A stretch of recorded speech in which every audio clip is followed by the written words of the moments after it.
નમસ્કાર. વધુ ટાઈમ નહીં દઉં. રાષ્ટ્રીય મહિલા દિવસ, વિશ્વ મહિલા દિવસ આપણે ઉજવી રહ્યા છીએ. પણ આ મહિલાને ઊભું કરવા માટે જે પિતા તરીકે અને પતિ તરીકે ભૂમિકા નિભાવતા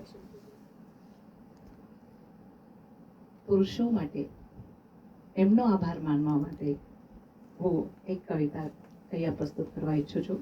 કરું?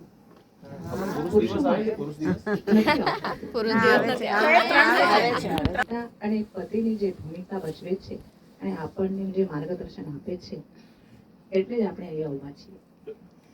રાઈટ? તો મારા કવિતાનો શીર્ષક છે માર્ગદર્શન.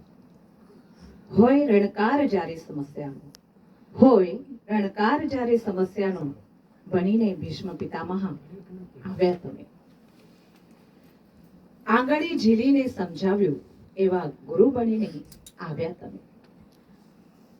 હોય ગૂંચવણમાં હૃદય અમારું, હોય ગૂંચવણમાં હૃદય અમારું, કૃષ્ણ સંસારથી બની આવ્યા તમે. ક્ષણમાં ભૂલાઈ જાય જીવનનું દુઃખ, ક્ષણમાં ભૂલાઈ જાય જીવનનું દુઃખ, એવું ચમત્કાર બની આવ્યા તમે. સંકટ સમયની દરેક ક્ષણમાં, સંકટ સમયની દરેક ક્ષણમાં સંકટ તારક બનીને આવ્યા તમે. અમારા માર્ગદર્શક તમે, અમારા દિશા નિર્દેશક બની આવ્યા તમે.